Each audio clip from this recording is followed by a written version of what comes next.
কে এই ছাত্রলীগ নেত্রী এশা?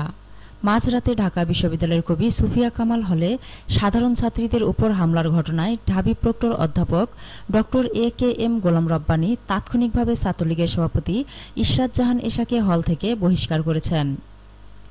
অপরদিকে ছাত্রলীগ সভাপতি সাইফুর রহমান সোহাগ ও সাধারণ সম্পাদক এস.এম. জাকির হোসাইন স্বাক্ষরে এক বিজ্ঞপ্তিতে এশাকে বহিষ্কার করা হয়।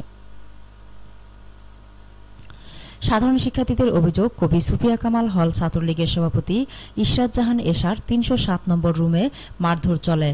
হলের এক শিক্ষার্থীর পায়ের নখ কেটে দিয়েছে বলেও তারা অভিযোগ করে। অপর একজনের মাথায় সেলাই দেওয়া হয়েছে। হলের ২ ছাত্রীকে ঢাকা মেডিকেল কলেজ হাসপাতালে ভর্তি করা হয়েছে। খোঁজ নিয়ে জানা গেছে, ছাত্রলীগ নেত্রী এশা ঝিনাইদহ শহরের আরাবপুরের মোহাম্মদ ইসমাইল হোসেন বাদশার মেয়ে। বাদশা জেলা দায়রা জজ আদালতের পাবলিক প্রসিকিউটর। এশা ঝিনাইদহ সরকারি বালিকা বিদ্যালয় থেকে ২০১০ সালে মানবিক বিভাগ থেকে এসএসসি ও ২০১২ সালে ঝিনাইদহ সরকারি নুরুন্নাহার মহিলা কলেজ থেকে মানবিক বিভাগ নিয়ে এইচএসসি পাশ করেন। এরপর ২০১২-২০১৩ শিক্ষাবর্ষে ঢাকা বিশ্ববিদ্যালয়ের দর্শন বিভাগে ভর্তি হন। বর্তমানে তিনি মাস্টার্সের শিক্ষার্থী। ছাত্রলীগ নেত্রী এশার বাবা ইসমাইল হোসেন বাদশা বলেন, আমার মেয়ের বিরুদ্ধে অভিযোগ করা হচ্ছে তা সব মিথ্যা, ভুয়া। এটা টোটালি একটা ষড়যন্ত্র।